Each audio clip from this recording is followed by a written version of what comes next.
it's also about changing their hearts and minds. Right after Alessandro is Mr. Mohammed Al-Sufi. We're very honored to have him here. He's the director of the slums upgrading and housing units of UNRWA. He's a big player in this event, so we thank you very much for having come the time to be with us. Giovanni Fontana Antonelli from UNESCO is he works on the regeneration of the built environment. So without any further ado, I would leave the floor to Mario for his presentation. Please.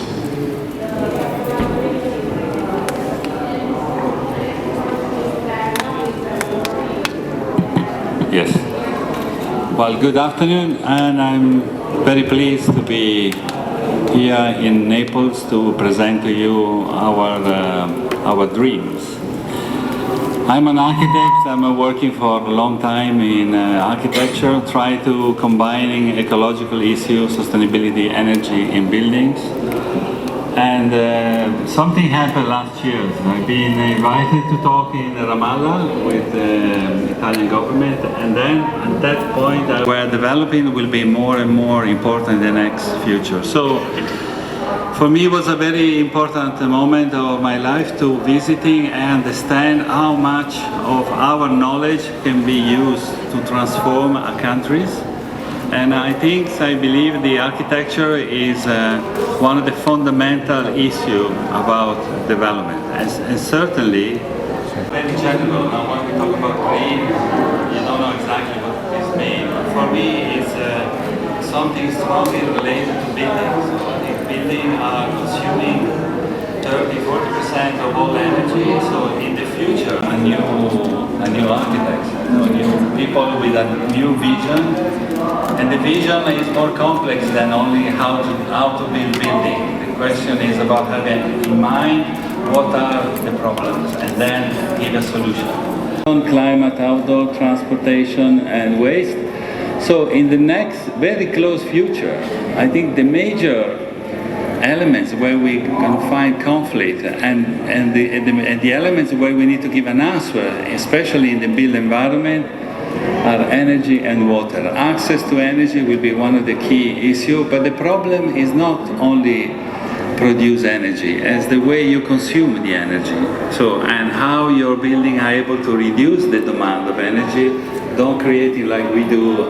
I'm sure you all dealing with this kind of information, but when we talk about zero carbon economy, we talk about something which is not an option in a very short time, because if we follow the business as usual, as today, there will be a problem very soon. So, and I feel it's difficult to find solution.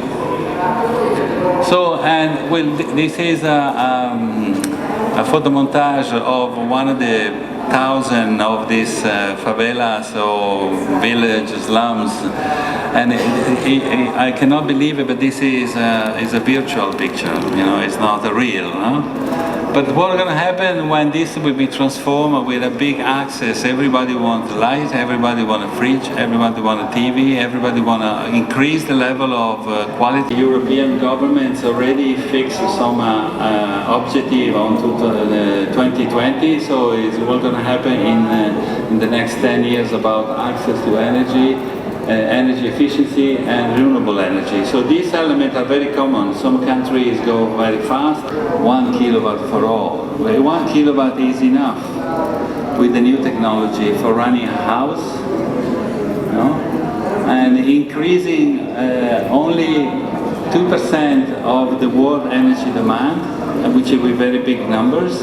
And how we going to deal in the future design building whose demand only one and distributing water. So we like to think in this 1 kilowatt, one person is the first step to combining buildings and energy, power generation of energy with renewable energy. And that's the situation in many countries. If you go, this is Palestine, you can be anywhere, everywhere. That's not a very efficient system over there. And the idea is a school is providing, because it's 400 square meters of photovoltaics, and providing clean water through gardens. And while the school, it doesn't work. The school provides the first level of energy for housing around. But if you increase the number, because there are a lot of other schools, hospitals and public buildings, and you're using this like a little, and that's open a view that every building you design is a very important, it's it's very difficult to solving a problem in one idea. But if you start to put small building in, and this building are public building, and this building are connecting to the city, to the other small houses, maybe we start as a virus coming in and distributing the information and energy. And coming to my end, this experience with UNRWA for me was an extraordinary opportunity. The Islamic Development Bank with the Kuwait Fund, and the school is, for us, the idea is we don't want to promote contemporary architecture, because contemporary means a lot of things. Contemporary is very local, it's not one idea. And it's very important to know that we need to be linked with the traditional, with low technology, because you can have the most important technology with this idea of innovating vernacular architecture, because vernacular architecture was done in the past, and because they're looking for solutions, and a lot of innovation. Functioning, try to make this school as innovative as possible, but on tradition of the local schools. And then, of course, you know, if you make a very high columns, you have a stratification of the air, so you can improve the ventilation, improve daylighting, and all these elements, they are very simple. I'm always saying, we talk about architecture, we can talk about many things, but for me, architecture is solving a very simple problem. Quality of the daylighting, quality of the air, movement of the air, and feeling of a temperature. So it's, and then, you know, this is the roof. On top of the roof, you can see is a solar chimney, and the solar chimney are designed to, when we very hot, you know, this is the winter. In the winter time, we preheat the air inside of the foundation, and we push inside of the roof, inside of the room, and try to keep the school using the maximize the internal temperature. And in the summer, we're using this solar chimney. They will be hit by the sun, and they be suck the air from the ground through the classroom, through the roof. And that, of course, reduce 4 degrees less temperature inside the classroom, but increase the number of air change, and then creating a very good level of comfort. So we are looking for very passive strategies. For me, that means the technology transfer is one thing, but the most important transfer we need to do in the future is the knowledge transfer. We need to bring our knowledge, recreating knowledge, and transfer that to people. So this, and for this system is 2,000 years old. So they always done ventilation system. They always done using thermal mass, especially in this area where it's very hot and dry. So for me, learning, reducing the demand because we're using garden for cleaning the water, and then, you know, it looks like very simple, but implementation of this technology is mean a transfer between us and UNRWA, and between something we share with a lot of people. We find a lot of people that really enjoy and they're really passionate in this. And I feel this is the best part of to be an architect, you know, involve and build together the environment. So I would like to thank all the staff who start to help us, because it's believe in these things, and find partners is very, very important to share in these ideas. And of course, UNESCO may decide to change their life for this. Okay, I would like to give back the presentation to Ugo. Thank you very much. Can you hear me? Yes. So thank you very much, Mario. There will be is now organizing the solutions and the responses. And the role of the global housing strategy is to match the responses to the challenges. So by outsourcing and by getting a lot of ideas from around the world and still having the specificities of the region and the country, we will have a wealth of information and an exchange between the needs of the countries and the cities and the solutions. And as I mentioned earlier, we have cross-cutting the housing rights, the gender, the youth, that are also going to be having their own cluster, but also handling the different aspects. This is my economy strengthened, housing production decentralized, and sustainable building and neighborhoods designed and technologies promoted. So if I go back one slide, when I mentioned the sustainable housing, this is where I see the collaboration between the initiative that is being launched here today and the global housing strategy. So, thank you, merci, grazie.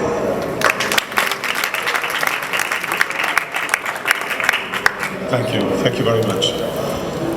Okay, so earlier on I was talking about building green futures as being a bridge between the private sector and development cooperation. Mario was... First of all, thank you very much. Thank you and the organization very much to give us this fantastic opportunity to announce here our Pilosio Building Peace Award and its winner of 2012. Let me just very briefly explain who Pilosio is. Pilosio is not just for the construction sector, not only the construction sector, but also oil and gas sector, restoration, and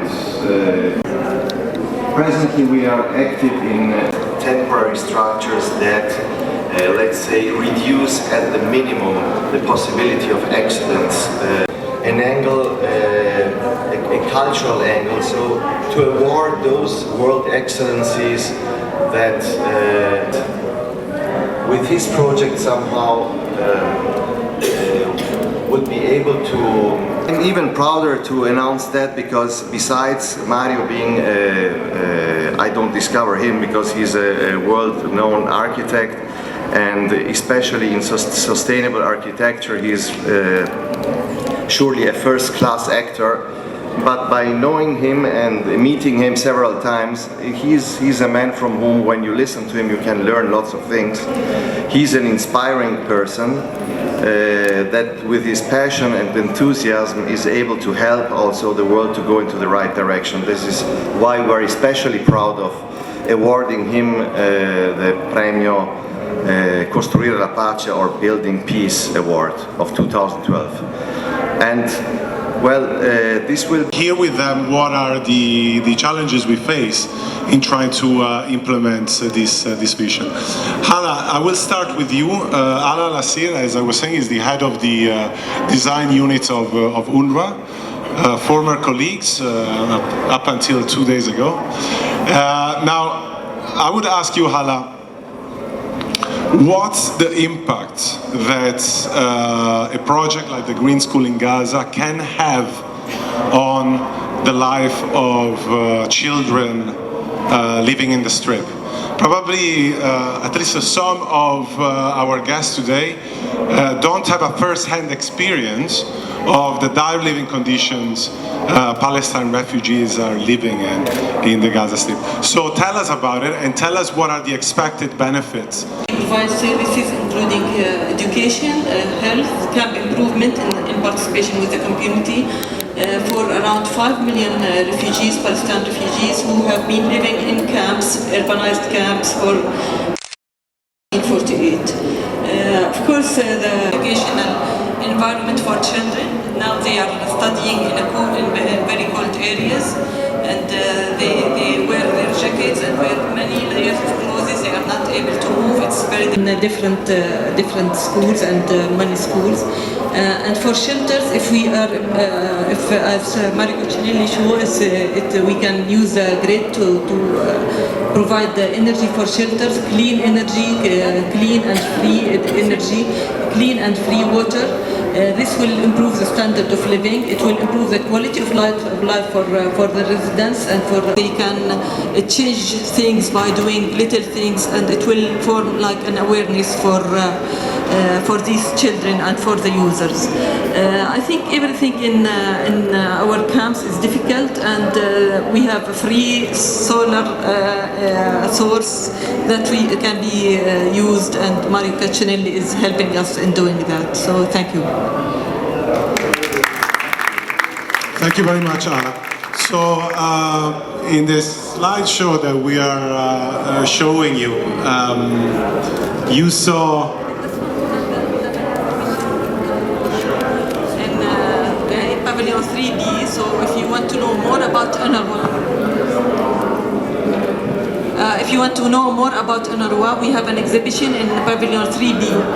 It shows the work we are doing and the situation there. Their teachers, the social workers, the school managers from the field.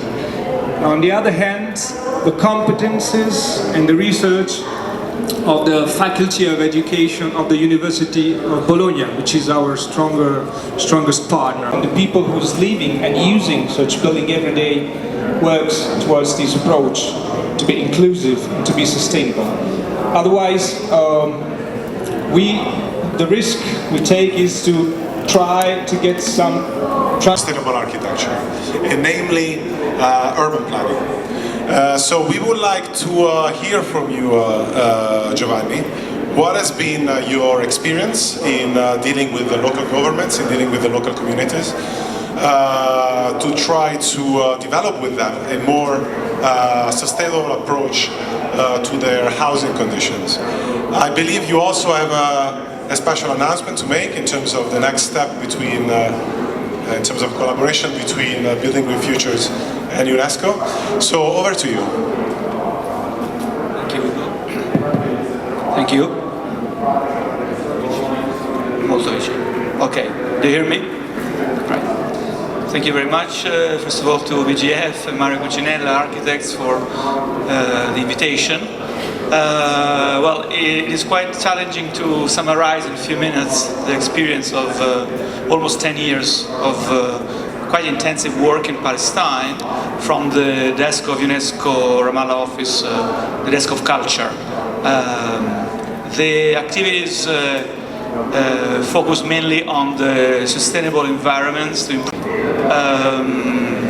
I'm not sure if everybody is aware of the fact that the majority of the Palestinian territory is directly controlled by the State of Israel, which is basically preventing a number of their right to build. UNESCO, in one of the projects, etc., and people catch very easily these kind of things. And the second level is to try to approach all the institutions and to try, because it's their role. If they put clear legislations or a line that the construction or their sector has to follow, then it's very easy to use. But still, we need to convey tools concretely to workers, so create a labor that has the know-how, knows how to use these kind of techniques, and then create a market for them, approaching the institutions, international, maybe the private sector, and so on. I think we will be successful in creating more and more and more projects in Palestine, in all the region. Thank you. Thank you very much, Rashid.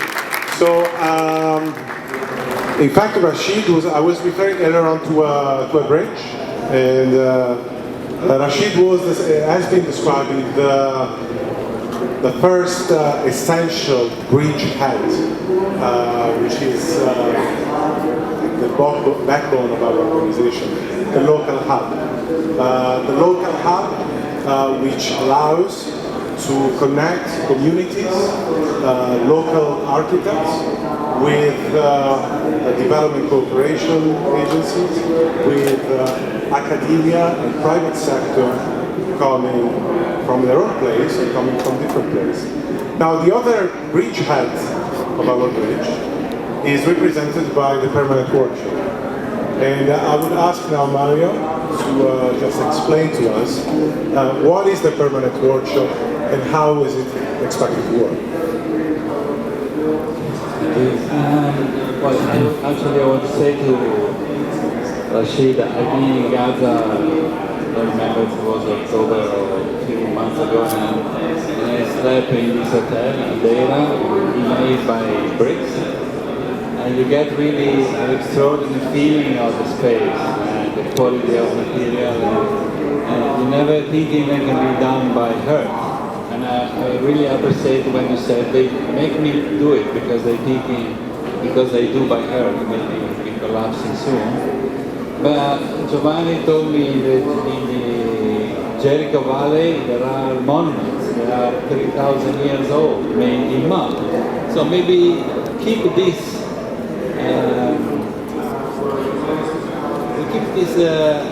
story.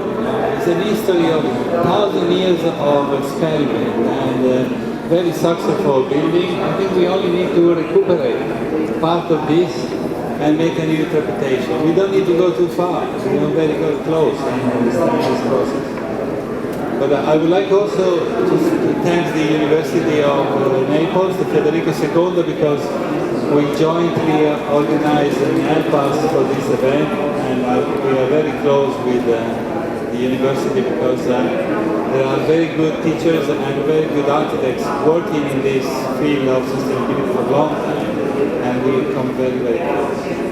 Well, the ideas of one of the activities bring this young creativity, architects, and energy together and working in this project, in many projects around the world, because I think humanitarian field, which is a very local place, and working with the people locally is a way to testing what sustainability is mean. And also creating connection with industry. We need to be very clearly that now research on material and innovation are inside of company. Company, they do everything from insulation to security to in very quickly in the next few weeks a program on our site and in our social network and help to share this program to get exactly what I think people want and people need.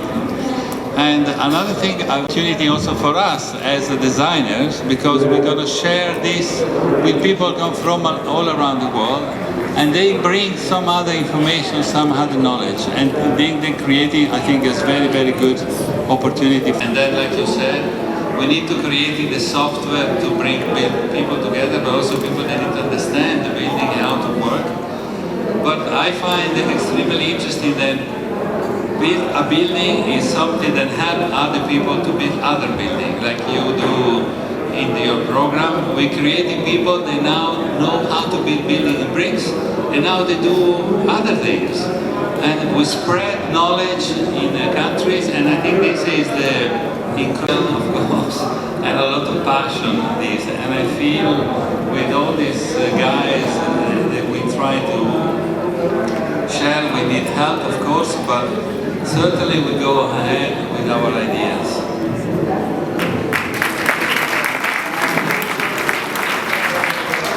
Thank you very much, Mario. And in fact, this is now your turn.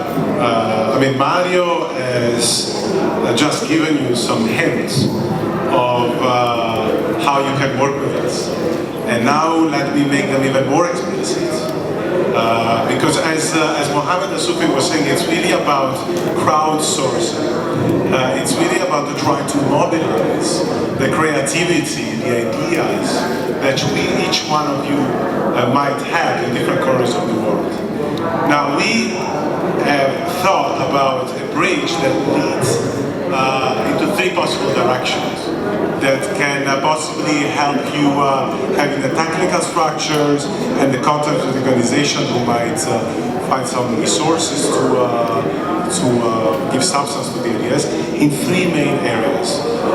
One area is the design and build. I mean, we have just seen the example of Gaza, but buildings built with the approach of the Green School in Gaza probably are needed in other places of the world that you are are much more familiar with. And maybe you have ideas, you have approaches to green buildings that might be slightly different from the one of Mario, from the one of Giovanni, or from the one of Rashid, and that can better fit the places you're working with. So get in touch with us. Our main point of contact for the design, I'd like to have many more in the years to come. And maybe you do have the structure, you have the local knowledge to start one. So please come forward. My name is Ugo Bott. My address at Building Green Futures is ugo.bott@buildinggreenfutures.org. So please come forward. And we have the permanent workshop, Riccardo Valpa, you were just introduced. He will be the coordinator of the activities. Do get in touch with him at info@buildinggreenfutures.org if you want to have more details. And finally, our scientific dissemination and outreach activity, which is really meant to create a solid global community of intent on sustainability and green architecture. This is a branch of activity that will be coordinated for us, by Francesca De Filippi. If you want to stand up, just a second. Voila. Francesca works as responsible for the development cooperation unit of the Politecnico of Torino, and starting with the event at the Triennale of Milano, we'll start to build this network that ideally we would like it to touch the four corners of the world. This is it from our side. Now, it has been a bit long. Are there any questions that you would like to pose to any of our panelists? Any requests for qualifications? Any more details that you would like to have? I would ask you to stand up, introduce yourself, and then pose a question.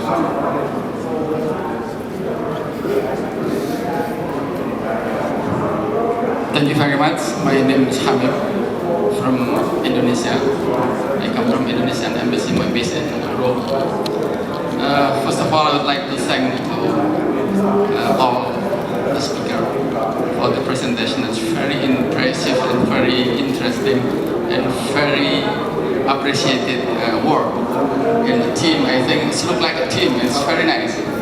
So I think it's very important issue, and especially for the future, because we will challenge with climate change and the lack of resource and so on. So, Bologna University, do you try to make this kind of your experiment to become a part of the education in architecture or in any object of the university? What the collaboration with another university? This is my question. Thank you very much. Thank you.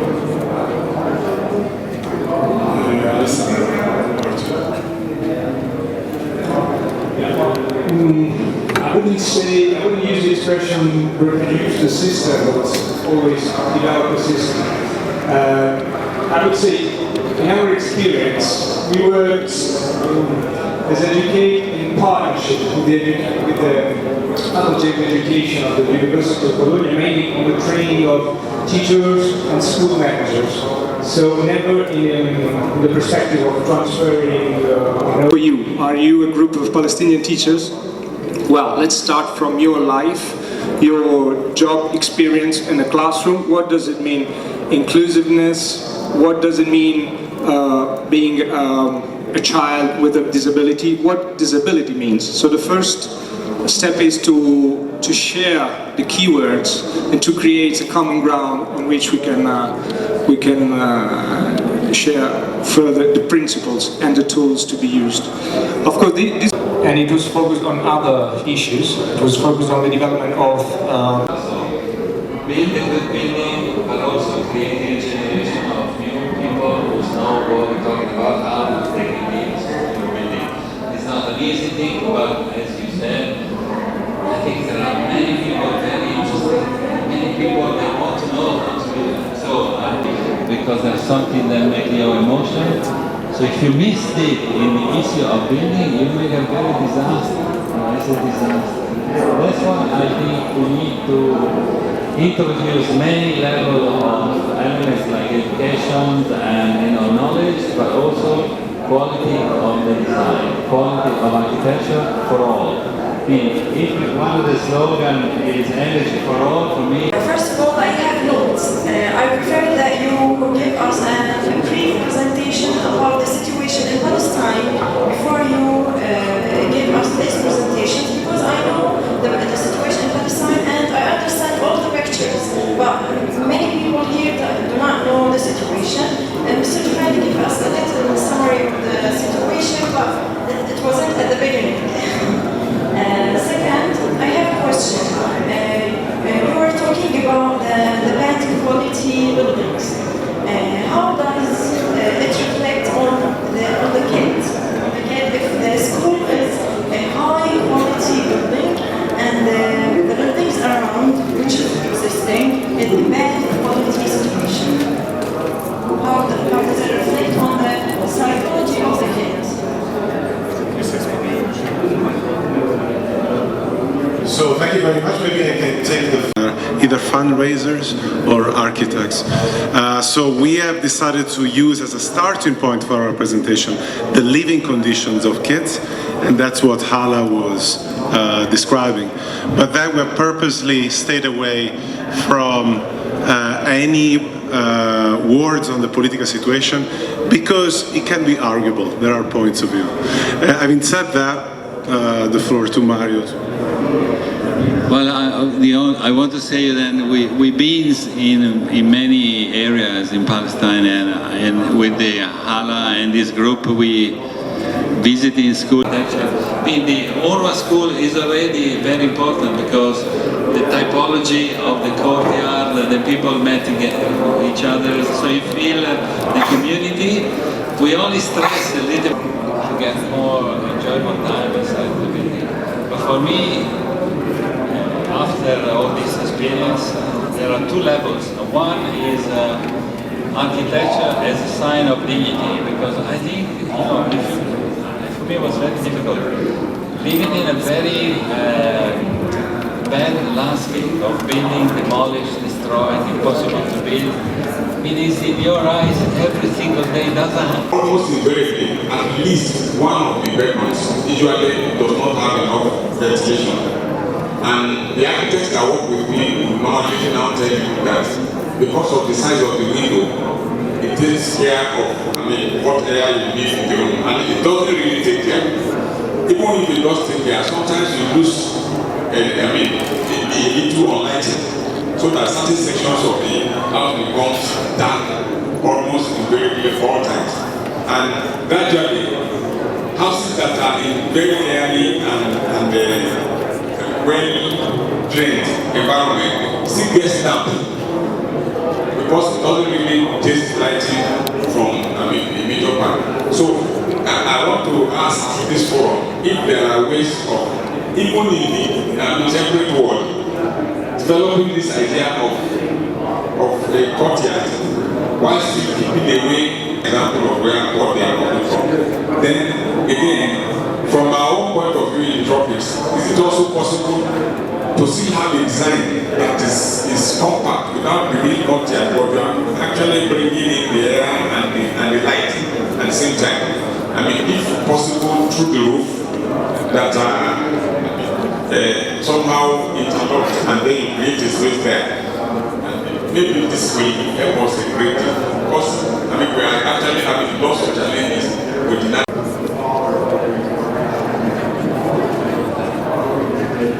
Thanks for your question.